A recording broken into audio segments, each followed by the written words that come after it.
Hi, good people. My name is Gillian Kogi from the Human Garage, a communication officer. And today we are privileged to have with me Mama Andrew, who is willing to share with us a story. And I would like to say thank you to her for allowing us to hear your story and the journey, how it has been. I know it's been a journey, and I know it takes time, and it hasn't been easy. And we're really grateful for allowing us in your space and the willingness to share this story with us today. It's such a privilege. We don't take it for granted. So I think she can start by introducing herself, and then we can dive into a bit of where it began, and how it is so far. Mm-hmm. Yes. My name's Andrew. Sorry. My name's Alice. Andrew is my son. The journey has been 2 years plus, and this is where we are.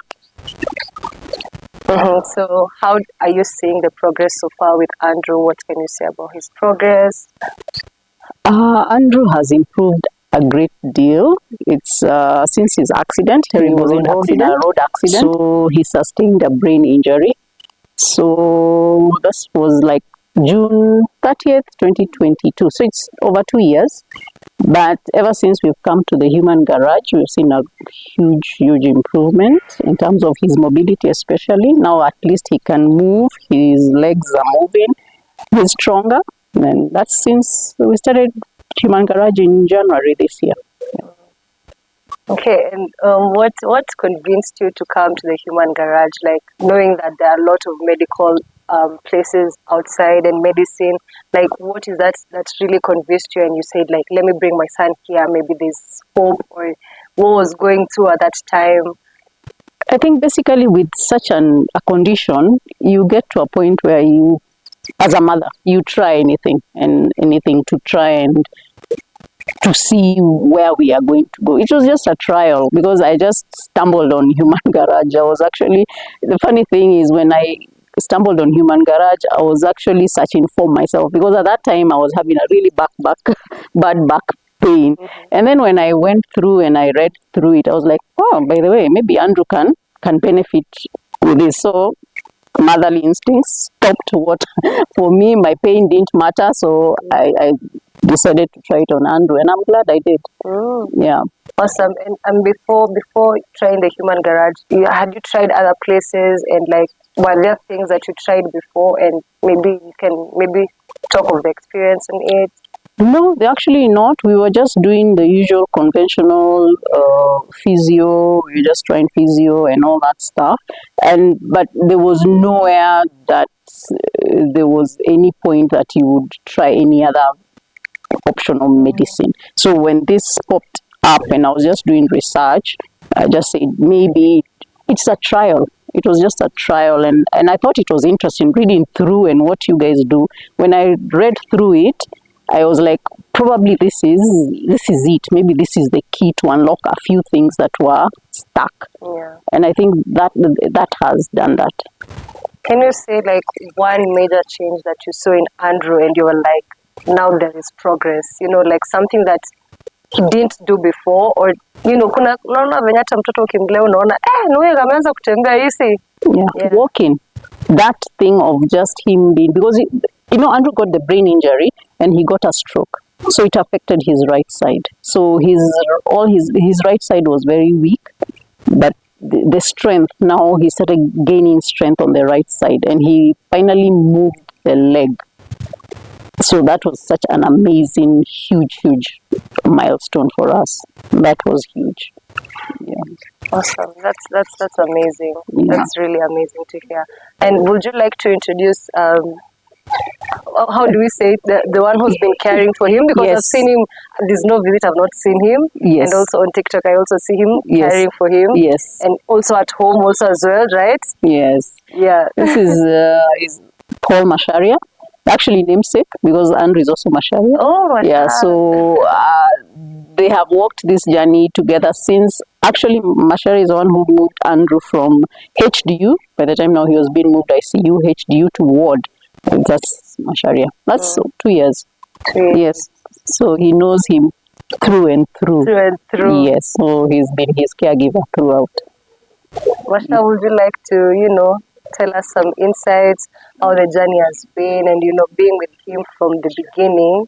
I feel like na wewe ndo umekuwa ukimshikilia most of the time, because I've seen even on TikTok when you're at home, I think it's home. Yes. Yeah. Sorry? Oh. Will I start from where I met him, Mama? Yes, that one will be even, that would be perfect. Okay. Andrew. Yes. Okay, I met Andrew 2022 on July 13th, and we've been together. When I first met him, he was unconscious. He couldn't do anything for himself. A lot of tubes in his body, peg tube, catheter, tracheostomy, he couldn't do anything.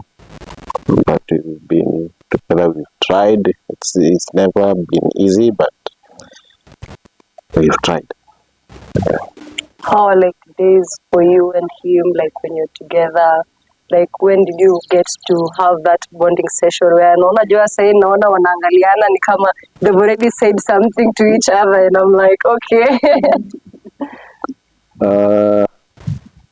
I can say even when he was unconscious on the bed, I used to tell him some stories. Yeah, so I think he used to listen to my voice mostly. Because even the first thing that he said when he spoke, he said Paul. Oh, yeah. Nice. Yeah. So that means alikuwa amezoea my voice mostly. I think, I don't know how we linked, but it was amazing. The journey imekuwa hard. Sometimes you feel like giving up, but when you're giving up, anakuja na something new, inakupush, unaendelea. Yeah, so sometimes tunaona ni kama the graph yake iko stagnant in a way. Then time tuko, there's nothing now, then boom, unaona the leg imemove, the hand, and when maybe the drooling imeisha, something inakupush too. Yeah, so since we came to Human Garage, we had tried other physio, but since we came to Human Garage, the first thing that was a shock to me, he used to, when standing, bend sana. Yeah. Actually nilikuwa namwambia unasimama kama guka, an old man, but so the more tunakuja sessions nikapata amesimama, so tulikuwa tunashtuka, hey, na saizi hata akibend hivyo, we had a physio, and it's not working. So tunaona ni kama we are putting a lot on physio, but hakuna results. So tukajaribu, sasa ndo tumeona mguu ya right, it's moving kidogo tu, alafu funny thing about us with Mama Andrew, ni research tu, trying the new things, hatukagi tu unapata, and then moment ametafuta kitu, and then pia mimi nimepata, so unapata ni kama you are doing this together. So tumejaribu, we are happy hadi saizi. Right now ukimshikilia tu the left hand, anasimama, ana move. You don't have to really struggle a lot as far as moving him is concerned. Okay, the feeding imekuwa bado easier. He's not, you can see him right now, he looks clean. Right now, before tulikuwa na towels on the neck, the t-shirts ziko stained. Right now he can eat not a stain, I can feel he's back. He's back, really back. We thank God for where he is now, and we are hoping for more greater levels with him.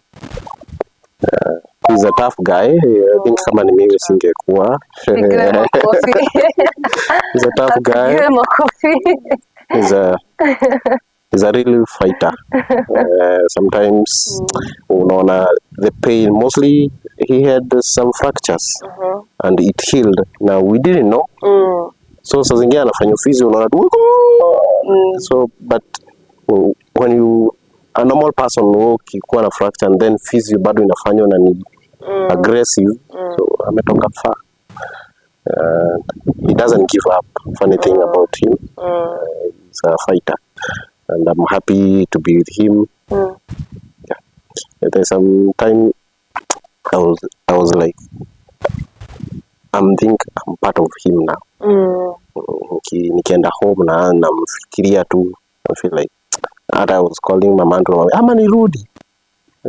But sasa hatuna stress. We are okay right now, tunaweza lala. We used not to sleep. Mama alikuwa ananirelease, lala tu wanao uamke, because it was bad, but we thank God where he is now. And we also thank Human Garage and everyone who has supported us. Yeah, I think that's all. You've talked about the sleeping. How was the pattern of sleep before? Like, what was? No, the sleep was not peaceful. Yeah, it was really not peaceful sleep. You never used to sleep. Yeah, but nowadays, mostly those days when alikuwa na tracheostomy, he used not to sleep. Unafeel wacha tulale sasa kidogo, unasikia congestion kwa chest imerudi, so you have to wake again and unafanya sanction. The moment umemaliza another one inakuja, so it was kind of traumatizing for us. So she's stressing about other things. She's working. I'm here pia mimi ni caregiver wake. Pia mimi niko na mambo yangu. It was bad, to be honest. But we thank God, like it was not in vain. Yes. So when you see him smiling right now he can't smile a lot because I know he's hungry. But he's a good guy. He smiles a lot, laughs. So we are happy when you see him. Tuna feel like it's not in vain. We went through something, but something came out. Positive thing. Yeah. It's amazing. It's amazing hearing this story, and once again, really, really grateful for taking your time to share with us this story. I know it takes time. It has not been easy, and I feel like Andrew is so much blessed to have Mama Andrew and also you, Paul. Tuko Team Masha hapa. Team Masha. So, and thank him for being such a strong man. Yes. The journey hasn't been easy, but once again, we thank God also for, holding up and giving you the strength and hope for a brighter future. And me, I'm really looking forward to seeing him feel better and live much better and, walk eventually. Yes. I just wish maybe we would have other places like Human Garage. There's a lot of people. When I was posting Andrew's videos on TikTok, I would see a lot of comments on people. They are going through hell. Yeah, it's not everyone who can maybe access you, but I wish the government would support, guys like you.